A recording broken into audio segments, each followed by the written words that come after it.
it's kind of like creative work is also dreaming, in that things can show, like if you're writing a story or you're making a painting, like things show up and you're like, why are you here?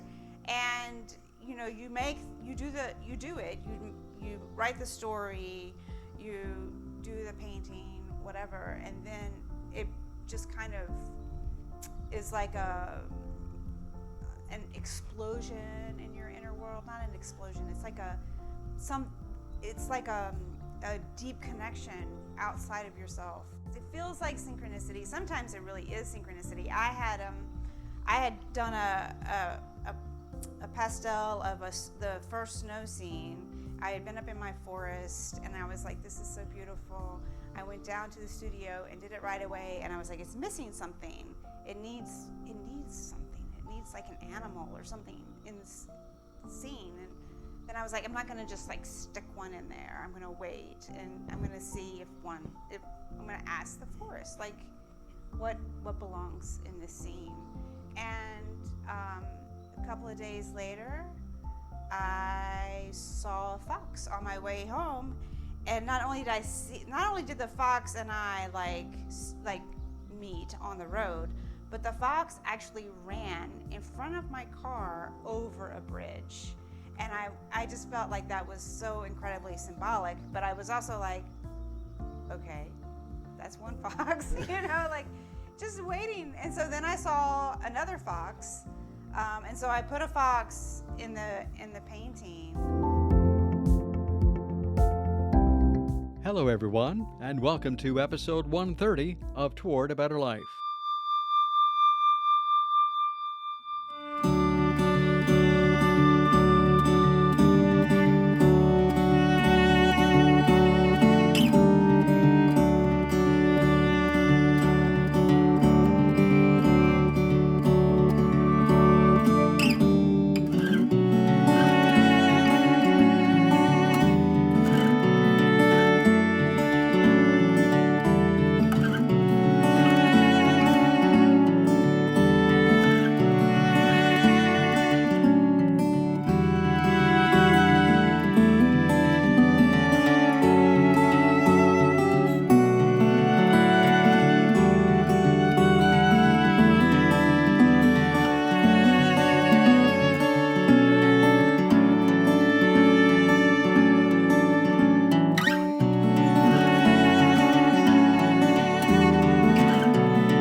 That was Alex Roberts with a really nice instrumental to open the program today with St. Nectans Glen, and it's used with Alex's permission.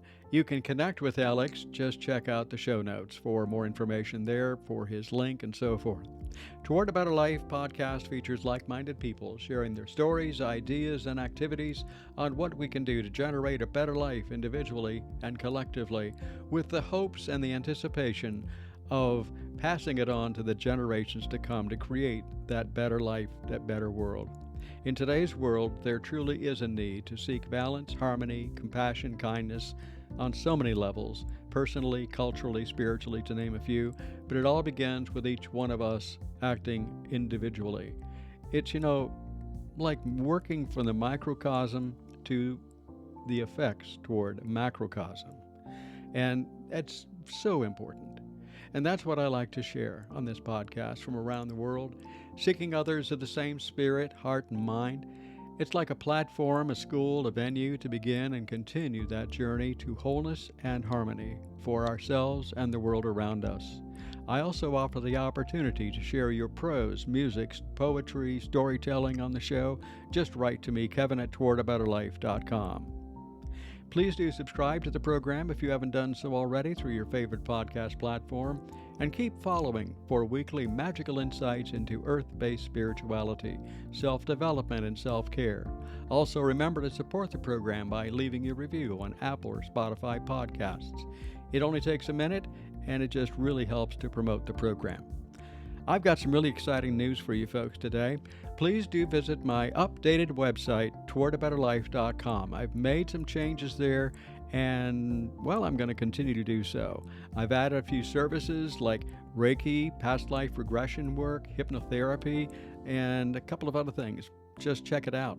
In fact, it's the name of the new category that I've got. It's called Well-Being.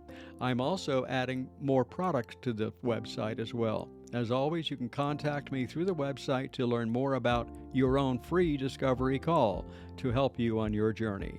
Again, send all your inquiries to me, Kevin@towardaBetterLife.com. Now on with this week's chat. I'm talking with Stephanie Thomas Berry, a practicing artist and Druid on this podcast. Now, we had a wonderful chat on a nearby mountainside right out of nature here in western North Carolina with the cicadas cheering us on all the way. They're kind of hard to miss in the background. Stephanie documents the mysterious, wonder-filled, and otherworldly aspects of life through her captivating artwork and prose. She has 3 guiding principles for her work. Creativity is a spiritual path. It's a path of growth and healing, which is scientifically proven, by the way. But it's also a path where we can experience the mysteries that inhabit our inner world. Another one, creativity is a relationship. She says, my creative work is fed primarily by 2 relationships: my relationship with the natural world, and perhaps more specifically, the land where I make my home, and my relationship with the dream world, that vast inner landscape we all roam about.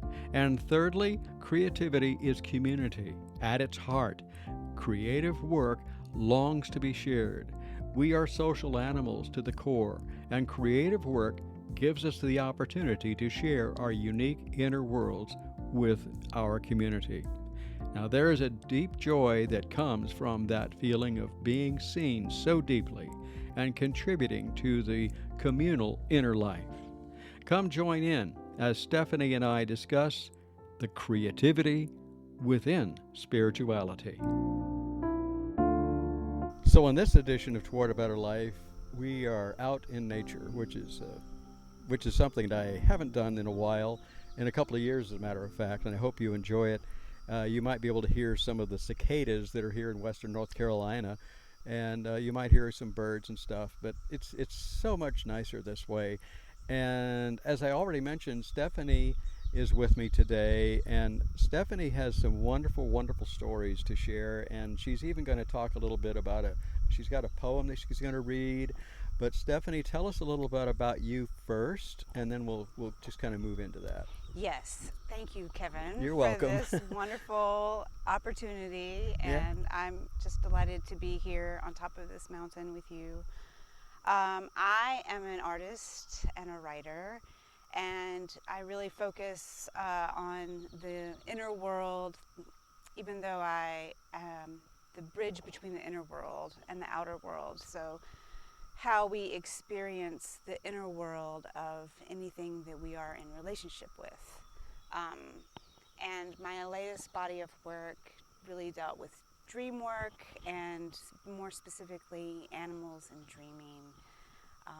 The most potent dreams I've had have been of animals, and so I was exploring that and had quite a wild ride with that whole project, because in the middle was Helene, and my community was in the bullseye of Helene, and I just going back through my dream journals, I saw so many dreams that were sort of laying the foundation for that experience. They were like, you know, I wouldn't say that they were telling the future, but they definitely, they were, but not in a way that I could ever have looked at it and been like, oh, there's going to be a flood. So that's interesting, and something that I think about a lot is like, how does the dream world interact with our waking world? Yeah. And you're a practicing Druid as well. I am, but I do call myself a baby Druid. We're all baby Druids. But I'm also a poet, and I would love to just start with a poem. Please do. Because That'd be I feel great. that it kind of calls in the other world. So beautiful. This is a poem called Prayer for a Dream. Okay. That I wrote. Okay. Prayer for a dream. Ancestor, put on your shoes. I stand in the smoke of cedar and sage to rouse a vision of you. My eyes are closed. I lay before you my request, a flute carved from the bone of my thigh, wrapped in woven flax.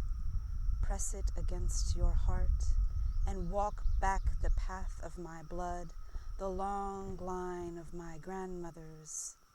Find for me the feral tongue that curls against the roof of her mouth and clicks against her teeth to shape the bellows of breath into holy fire. Grandfather, find for me the one that spoke thus. Give her my bone flute. Grandfather, I have made a small door in the stillness of my body, open for the dust and light of you. Bring the tongue that anoints the world in holy fire. Cross my threshold. Wow. What inspired that? I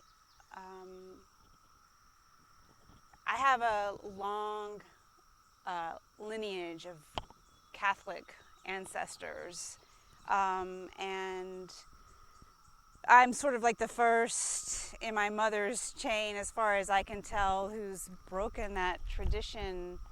And so there's like that, I wanted a connection with my ancestors that spoke.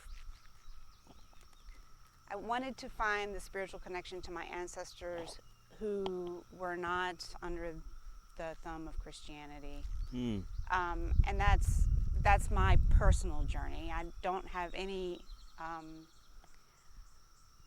bones to pick with Christianity, but I was seeking a dream that was going to connect me to ancestors who lived in a different time and in a different world, because I feel like this world is changing so fast. It is. And so profoundly in need of healing, and I thought those ancestors would have the skills to work with the other world in a way that my Catholic ancestors, you know, that sort of has been bled out of that particular tradition in my own experience. Isn't that the thing as far as ancestors is concerned? Because I have talked before in other episodes about how I've done some tracing of my own, and there was a time that I felt that because my family had been here since the 17th century, I figured, well, there's got to be Native American blood in me someplace, and there's not an ounce of it. There's not a drop of it. Because I had the DNA thing done. Right. And everything that I am definitely where I knew I was in the first place, which is Scot, Welsh, Irish, a little bit of German, but that's me, and also some Pict and some Scandinavian, because that's the Irish. That's the way the Vikings were. Yes. And it's when you get into that sort of thing, for me, it's significant because I feel like I can get in touch with them at another level. Mm-hmm. And then we moved to this area.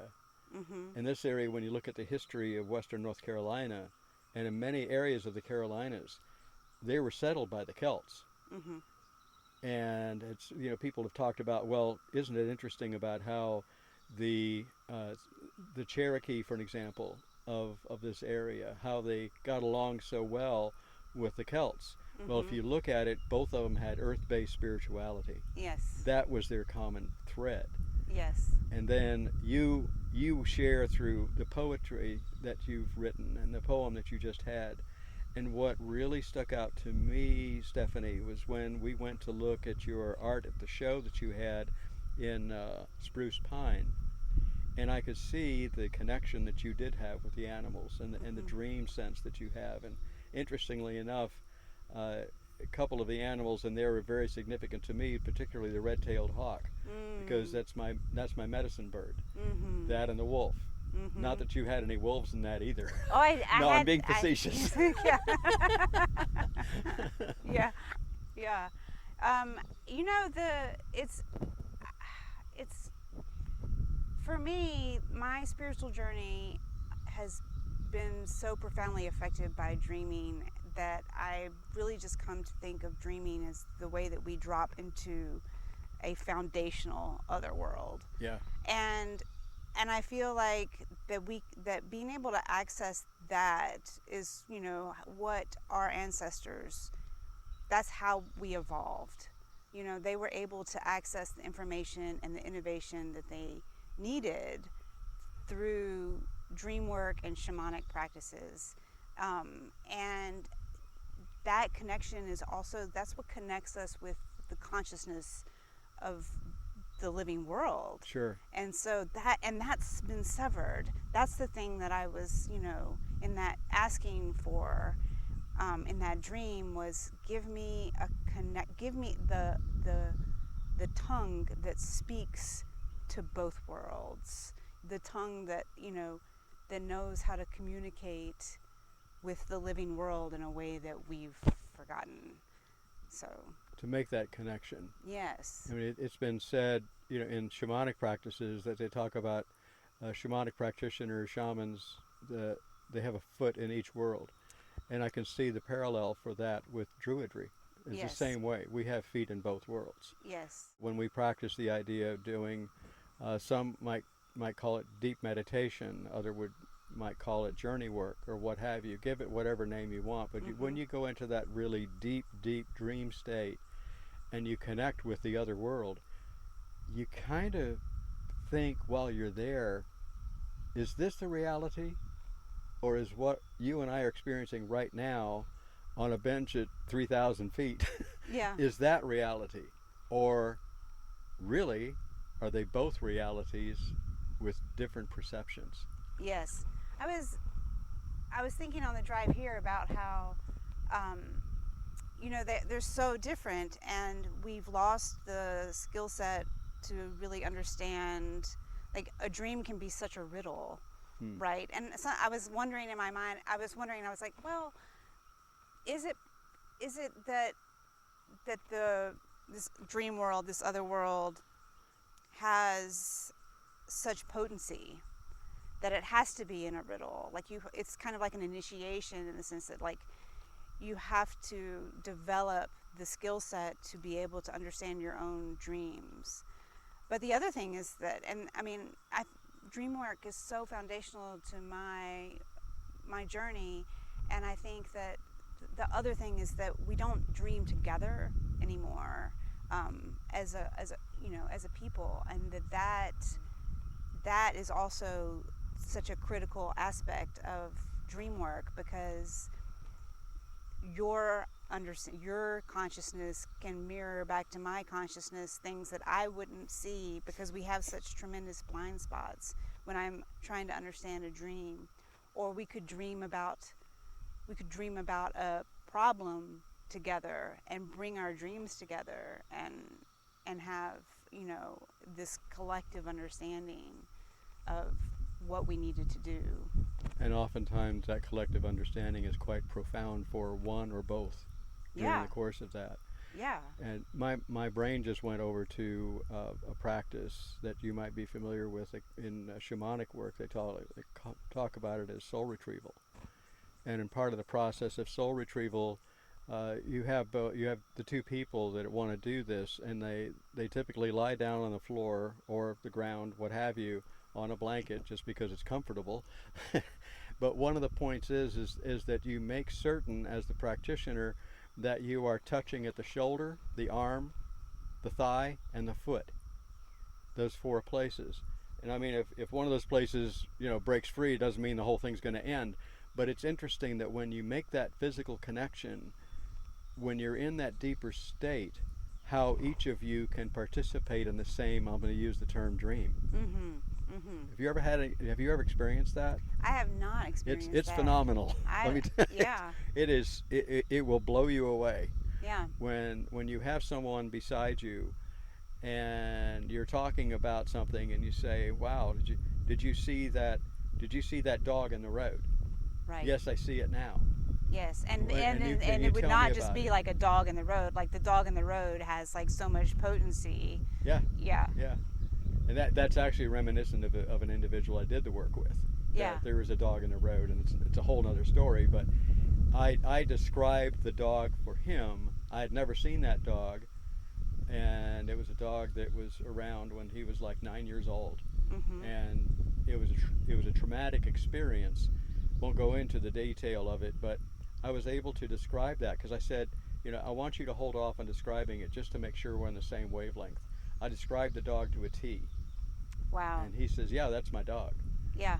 And Yeah. it was a phenomenal experience. Yeah. And so I'm glad we're talking about the dream thing, because to me it's fascinating. Sometimes people will talk about, well, what did that dream mean? I saw this, and this, and well, the horse medicine, and that talks about this, and the owl medicine talks about that, and I say, well, that's one perception. Mm-hmm. But what I want to know is, if you have the dream, Stephanie, what does it mean to Stephanie? Yes. It doesn't matter what you get out of the book. Yeah, the books can be very.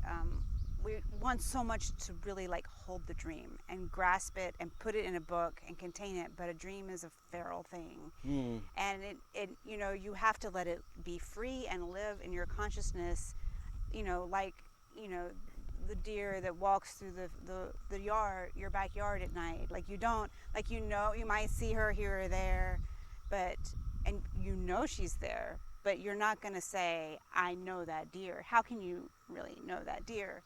And so, a dream, when you just kind of hold it in your consciousness very loosely like that, it kind of reveals itself to you in a different way. Like I think of dreams as living things or consciousness. Some of it is just like the magic elves that show up at night. They're going to rearrange your psyche's furniture, and that's great. It's perfect. That's what you needed. You needed the bed on the other wall. You needed a new bedroom, whatever.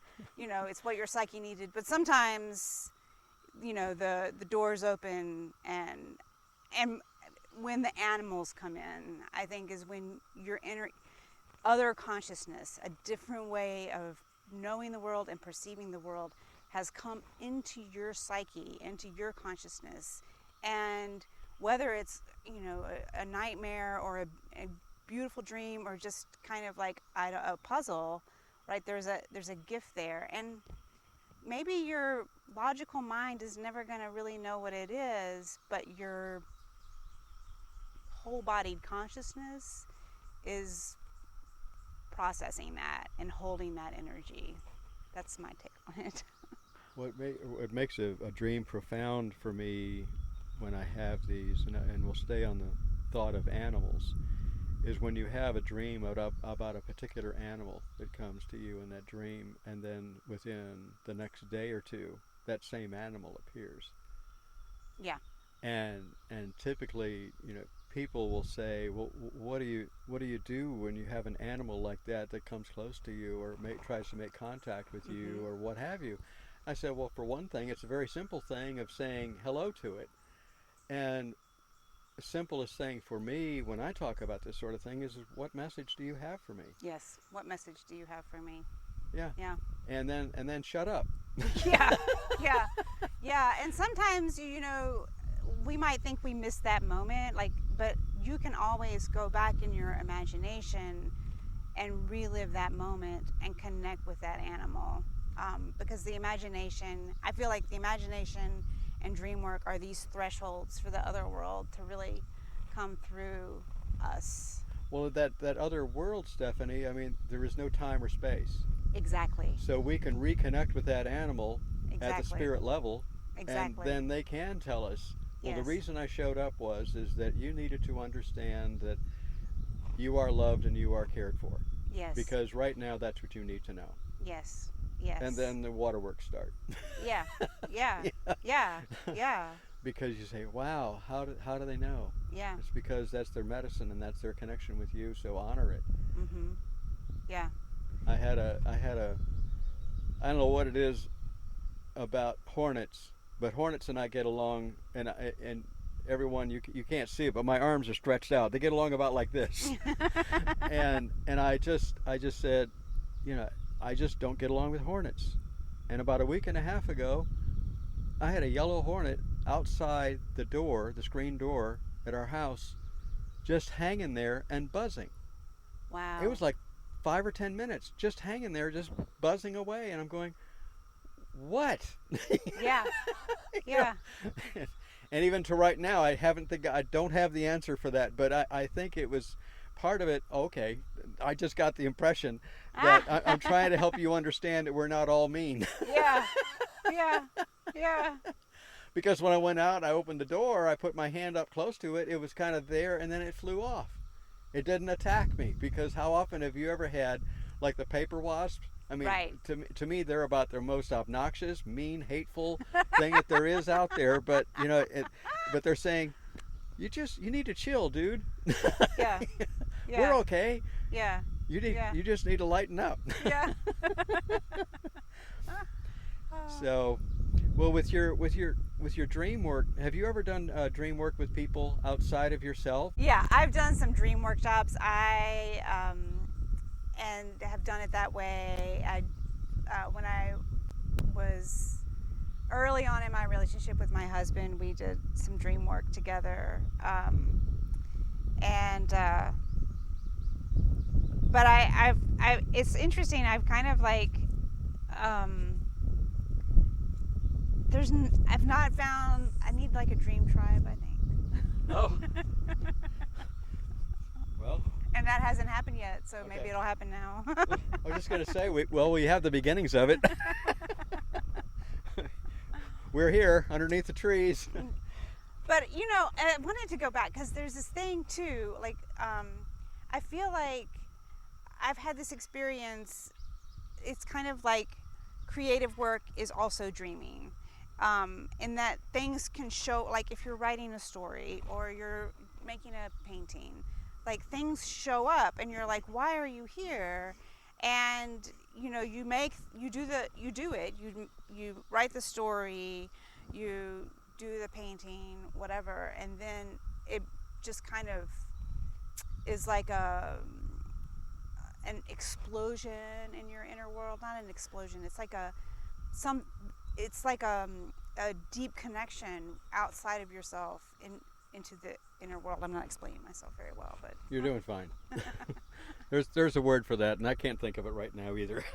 We're it's doing kind great. of like, And everybody listening says, it's this, it's this, it's it this. feels kind of synchronous. It feels like synchronicity. Sometimes it really is synchronicity. I had done a pastel of the first snow scene. I had been up in my forest, and I was like, this is so beautiful. I went down to the studio and did it right away, and I was like, it's missing something. It needs something. It needs like an animal or something in this scene. And then I was like, I'm not going to just like stick one in there. I'm going to wait, and I'm going to see if I'm going to ask the forest, like, what belongs in this scene. And a couple of days later, I saw a fox on my way home, and not only did the fox and I like meet on the road, but the fox actually ran in front of my car over a bridge. And I just felt like that was so incredibly symbolic, but I was also like, okay, that's one fox, like just waiting. And so then I saw another fox. And so I put a fox in the painting, and then I was there. I just sort of in that creative state. Became that the fox was giving me a gift, and it was like this glowing egg. It's in my show that you saw. I was just going to say, Yeah, that sounds yeah. awfully familiar. Yes, and so then a couple of weeks later, I'm going on my hike. I have this trail that goes back behind my property and up into the national forest. And so, but it's like nobody walks this trail but me. And I know this trail like the back of my hand. Like I know when a stone has been overturned, or I just know it that well because I'm on it at least once a day. And I come to this spot on the trail that's kind of like near the shoulder of the ridge, and there's this stone, and it's standing straight up in the path. And I'm just standing there, and I'm looking at this stone, and I'm trying to figure out, like, why is this, how did this happen? How did this little stone stand straight up, like 6-8 inches tall, is standing straight up in the middle of the path? And I'm just trying to figure it out. And it wasn't there before. No, it wasn't. And it's not even like a rocky part of the trail, and there's not enough of a slope for like a stone to kind of tumble and then end up standing straight up. Like that would be like a logical conclusion. And I'm just standing there, and all of a sudden I just get covered in goosebumps because I realize that is where the fox is. Like that's the scene that I drew. I'm coming in a different direction, but that's the scene that I drew. That's where the fox was, and that's where the fox's gift was. And so it's just what do you like in a logical world? I could tell that to a scientific, rational person, and they would just be like, yeah, okay, whatever. But and that's fine. But for me, I knew right then that those events were connected. And then like a week after that, I actually saw a fox on the trail. Was it close to that same spot? It was very close to that same spot, and this is where it starts to connect to like I texted one of my closest friends, and I was like, I just saw a fox, because I'd sort of been telling her all this stuff, and she was in the forest maybe half a mile from me at that time, and she was at that same moment like also receiving like this really beautiful gift from the forest. So it was just like if that can happen, just that little thing, this little beautiful synchronicity where my friend and me and the fox and my art, and all of her story are all woven together. Think of what we could actually be, how deeply we could be weaving our psyches to each other, to the living world, to the other world, and the gifts that we could be receiving. Amanda Scott, who's been on the show before, she talks about it as the web of life. Yes. Because that's what we're talking about. Yes. And then Philip Cargam often talks about mycelium. Yes. And it really is. When we go out, I mean, right now, yeah, we're sitting on a bench and looking out in the distance, we can see Mount Mitchell and the Craggy Mountain, and the Appalachians and the Black Mountains, all that kind of stuff. But to sit here and also see the trees that are around us and recognize that at some level we're connected with the trees that are right here. Yes. Yes. And if you look, Stephanie, you can appreciate this, and anyone that is on any kind of a path like this, we're kind of in a grove if you look at it. Yes. In a sacred grove, because we're covered. There's is that an oak? There's got to be an oak here somewhere. This is a maple. And we got some maple, and we got. There's a poplar. Yeah. That looks like a cherry. Yeah. But there's definitely oaks though, because I think that's what the cicadas prefer. They do. Yeah. And they're definitely around. Oh yeah, they're definitely around. They're not quite as prolific as they were about 2 weeks ago, but they're definitely here. Let's move back into some stuff as far as Druidry is concerned on your Druid path. What brought you into Druidry? I was looking for a tradition. Because I grew up Catholic, I really appreciate ritual and the power of people coming together with a spiritual purpose. But I can remember, like, as a young child, receiving the doctrine lessons, and just like, I'm just like, no, that is not right,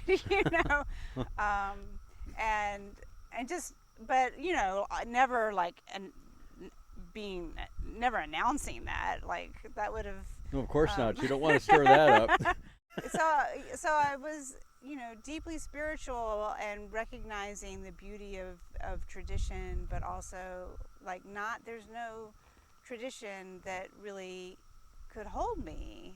And when I found Druidry, I was like, oh, this is it, in the sense that it so aligned with my spiritual experiences and my spiritual philosophy. And so I was like, this is the thing. This is it for me. But I still don't have that real community of people gathering together. And I think what I think I want to do, I feel like I'm a little scarred also by my upbringing, and so I might even be like not allowing that to. Maybe a little apprehensive. Yeah, but the thing that I found is that I can create a little community. Like, I can have my friends come together and we can do an art project together, and it opens the same kind of doors in our psyches to experience wisdom, collective wisdom, and reverence, and synchronicity, I guess would be the word. Well, it's the honoring of the natural world. It's respect for the natural world, and it's connecting with the natural world. Yes. And I think I would agree with you, and I've heard others comment on the same subject matter, saying that this has been around them all their lives. They just never really hung a sign on it. Mm-hmm. And I get that totally. I understand that. I think one of the things is there is no dogma, but yes, and that's a beautiful thing. I mean, I respect people that want to move through life that way, and that's fine for them. It's not fine for me. Right. And we need to do what's right for our own psyche, for our own spiritual path, to, I'm going to say, even nurture our own dreams by the stuff that makes sense to us and the stuff that really connects with us. Yes. And I think there's this, there's something really beautiful about a tradition. And the thing that I think is so interesting about Druidry is that it's this living tradition. There isn't a seamless line of Druids, coming all the way from the pre-Christian era to now. But we can access that in our inner world. We're not using dogma or the written word. We're using, our collective experiences and our collective inner world. I'm just going to say our inner selves. Yes. Because that's the other piece. When we go into a dream state like that, we can, again, there's no space or time, and we can drop back thousands of years when you think about it. Yeah. Particularly if we have guides and helpers that have been with us for many, many, many years, and oftentimes those guides or helpers are more than likely they're people that we knew in the flesh, I'm going to say. Mm-hmm. Who knows how many hundreds or thousands of years ago. Right. But it's a continuing cycle, and it's also a circle. Yeah. And to me, I just got the thought about the helix and how it's all intertwined. Yeah.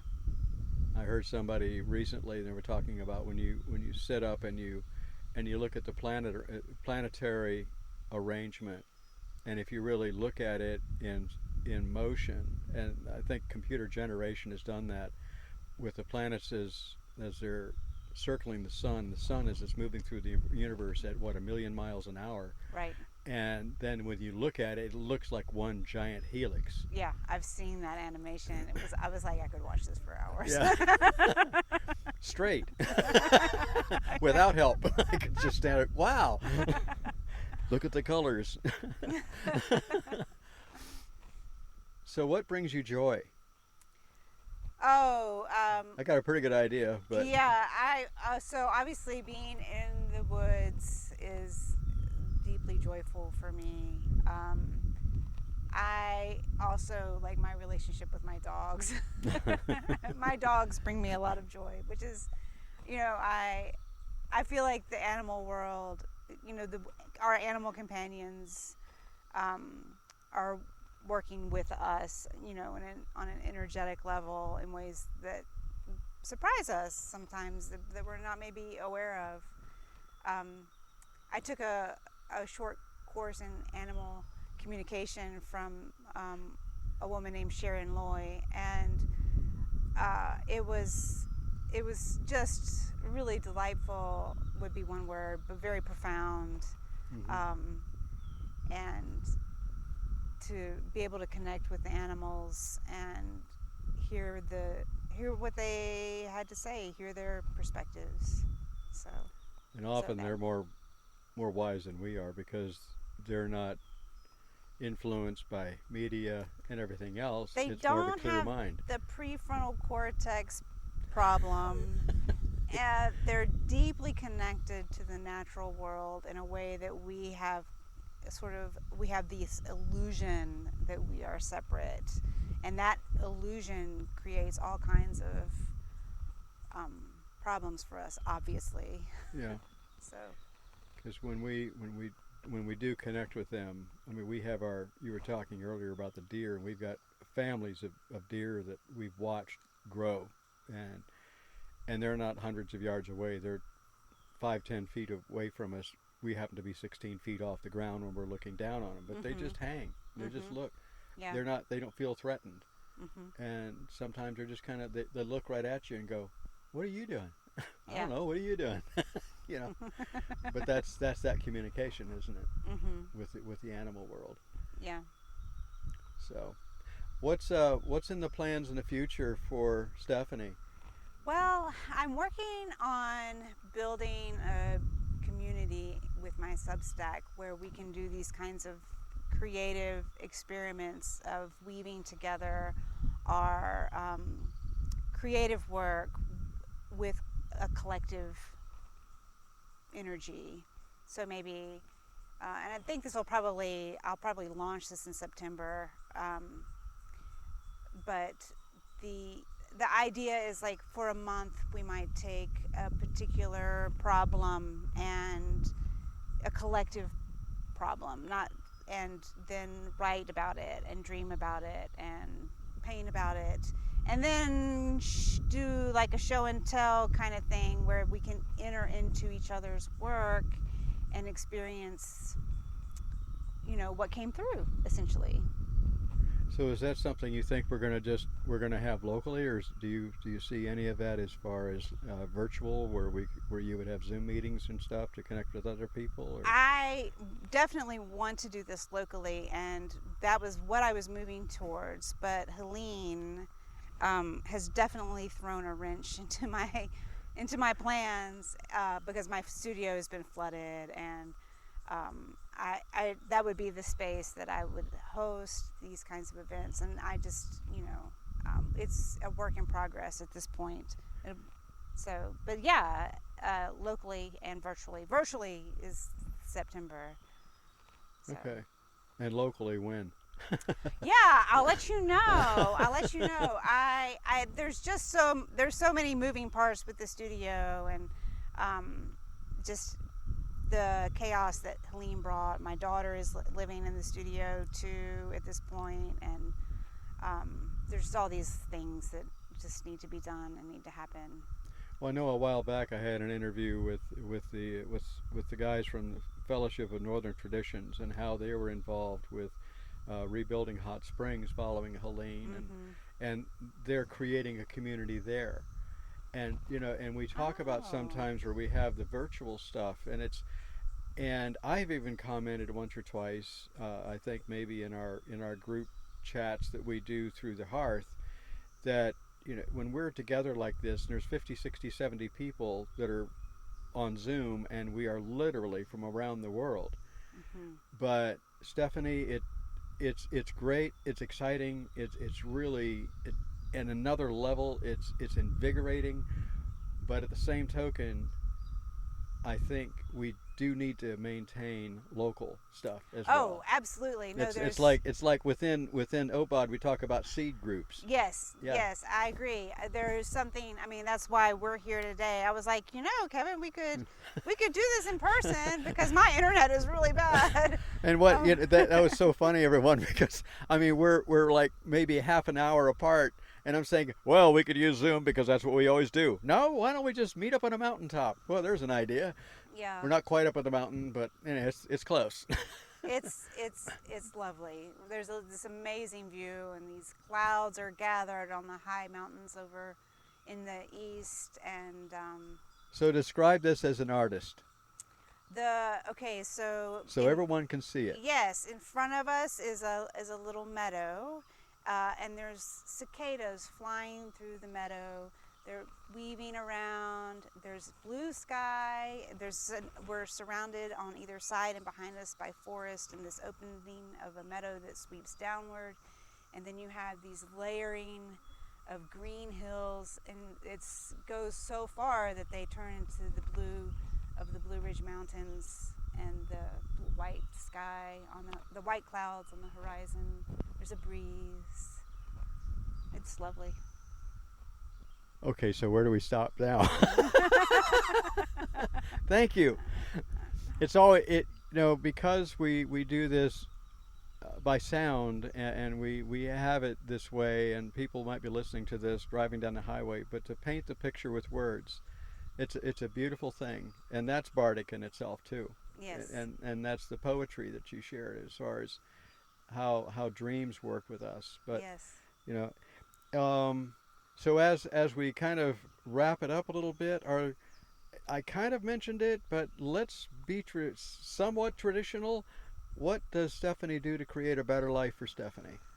Oh, what do I do to create a better life? I think the thing right now that I'm really trying to cultivate is this underlying awareness, sort of like a diffuse awareness of the spirits that are always around.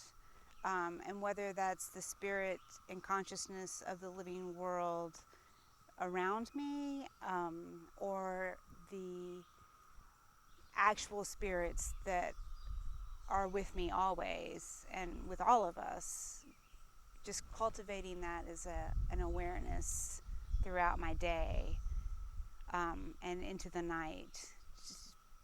And I think that really helps me right now because things are not looking great. Yeah. Things are really challenging right now, and to feel that connection with the spirits, and which, I mean, it's just, when you really sink into that, there's just so much love there, and so that is sort of like a floor to stand on, or something that can hold you or it holds me. Nice. It kind of sums up a lot of stuff, but is there any other thought or any other words that you want to share with our listeners before we go? Oh, I thank you for listening. I hope it was enjoyable for you. Yeah. It's been lovely sitting here with you, Kevin. Yeah, likewise, Stephanie. It's been grand to be able to just sit out under the trees and watch the cicadas. We haven't been hit by one, everyone. There's 17-year cicadas. It's just it's really mythological. It is, in their own little ways. So, well, thank you, Stephanie, so very much for being a guest on today's show. Thank you. Well, that's our show for this week. I hope you enjoyed it. Thanks again, Stephanie, for helping us to see the flow of spirituality within the creative parts of life. It really is all connected, isn't it? It's not only the bardic side of Druidry, but a vital ingredient of our life's flow itself. You can connect with Stephanie Thomas Berry through her website, just simply stephanie.studio. That's Stephanie, STEPHANIE.studio, where you can subscribe to her works, view her gallery, and much more. Check out the show notes for more information about Stephanie and also Alex Roberts.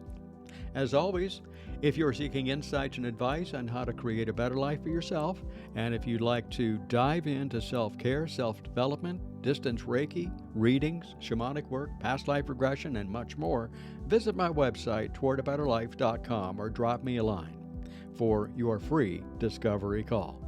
Please subscribe to the program Toward a Better Life through your favorite podcast platform, and please leave a review on Apple and Spotify podcasts. It helps to spread the word about the program and, well, helps to create a better life. If you have any questions, or if you'd like to share the story, the music, the prose that you have, if it's an audio file, please send it to me as an MP3, or if you'd want to be my guest, please write to me, Kevin@towardabetterlife.com. Until next week, enjoy your magically spiritual journey toward a better life.